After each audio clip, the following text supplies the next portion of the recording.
And you're back here on News Central. We're starting off Regional Hub and we're taking you outside of the capital, Accra. And let's start with the IGP's Special Operations Team, which has embarked on a combat walk to show off force in Boli and surrounding communities to reinforce peace and stability. The operation, which forms part of ongoing security measures in the conflict-prone area, aims to enhance security visibility, assure public confidence and deter potential disturbances.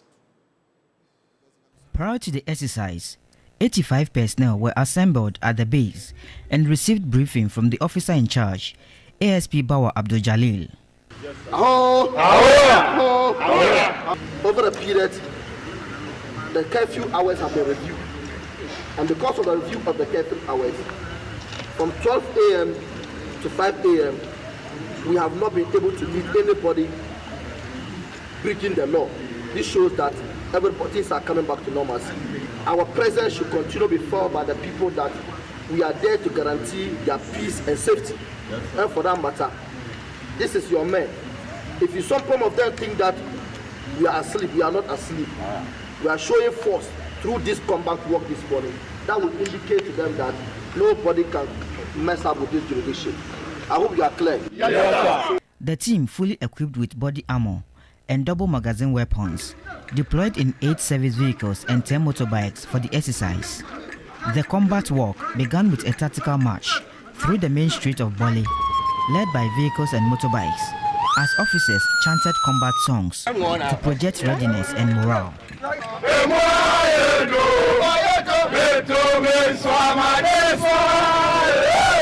The team also patrolled key areas including the central market, hospitals, schools and previously identified conflict hotspots. After the walk, officers embarked on an intensive patrols across the township and surrounding villages, covering strategic locations such as the Ghana Commercial Bank, mobile money vendors and major business centers. The patrols were conducted in high visibility formations to reassure the public of the security agency's presence and preparedness. The situation throughout the operation remained calm and peaceful, with no incidents or arrests recorded. Meanwhile, the curfew imposed on Boli and its environs remained in force, but has been reviewed. Residents adhered to the curfew, and commercial activities showed signs of gradual recovery. The successful operation strengthened public confidence in the ongoing peacekeeping efforts in the Savannah region. Now, the lifeless body of a 41-year-old canoe operator identified only as Razak, who drowned in the White Volta at Daboya, has been retrieved after 2 days of search.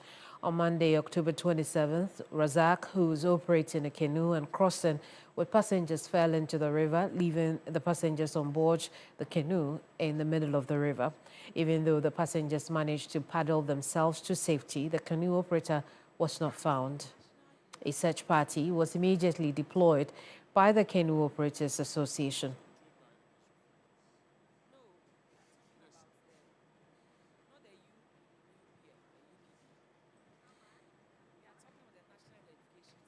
Christopher Mwako has been following the story closely. We'll join him now and get a bit more from it. Christopher, talk to us really about this rather sad story. Razak has now been found, his body retrieved from the river. What else is happening? I confirm to you that the family is preparing the body for burial. Now, the entire Daboya township has been thrown into a state of shock and in a sad mood following Razak's death, because since yesterday, the search party yesterday went to the river to search for Razak's body, which the first day they could not retrieve the body, but fortunately for them today, they were able to retrieve the body, and so preparations are underway for his burial in Daboya. I see. Do we know whether this incident has changed how people use canoe across the river? Yes, so Kemini, this is not the first time we have lost some lives on the White Volta River in Daboya.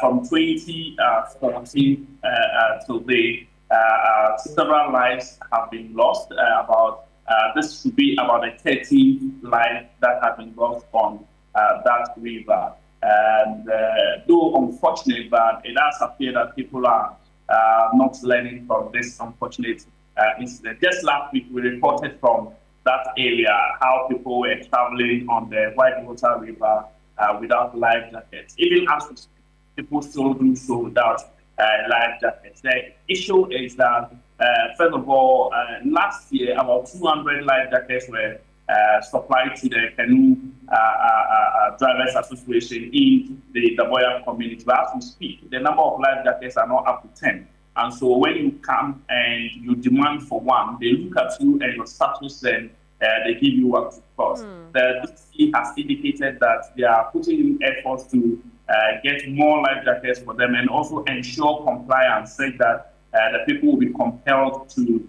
use these life jackets. Let's first of all take a listen to what the DC has been telling us about the use of the life jackets. A limited number. That is why we still see people crossing without life jackets. So it's a worrisome situation, and then we are doing everything possible to procure them in time. So maybe, hopefully, within this week or next week, the life jackets will be there. Christopher, we'll leave it here. Thank you so much for the reporting. Christopher Mwako is our Northern Region correspondent, taking us onto a very second break. When we come back, we'll bring you a few more stories. Don't go away.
Welcome back to the bulletin. Let's get straight into it. And President John Mahama has assured the family of former First Lady Nana Akufo-Addo Rawlings that she will be given a full state burial. Speaking after visiting the house of the former First Lady, John Mahama says the Nana Akufo-Addo Rawlings' contribution to women empowerment remains unmatched. I want to express my condolences on behalf of Lordina and I on the passing of our mother. It actually came as a shock. Zaneto was the first to call me, and Nana was with them. And they broke the news to me. So I asked them to come to the office, and they came and explained everything that happened. It was sudden. The last time I saw her was at the Asante Hima's funeral, and she was a lively self. I mean, there was nothing that could warn us that in a few weeks to come, she herself will become God's own. But like Nana said, all of us will be called one day by God. We don't know when. And so we extend our condolences. Nana Akufo-Addo set a record in this country as the longest serving First Lady, 19 solid years. And with the constitution we have, nobody can ever break that record. The maximum anybody will do is 8 years. And during the 19 years, she took women's empowerment as her focus. And we know the work the 31st December Women's Movement did all over the country. Even up to today, when you go around the country and on the campaign trail, you see evidence of her work. Either oil palm extraction projects, Gari production projects, and they're still operational. And women are using those income generation facilities to improve themselves and their children. And so there's a lot that can be said, and I'm sure that when the tributes come to be written, we will have a wholesome story about her role as First Lady in Ghana.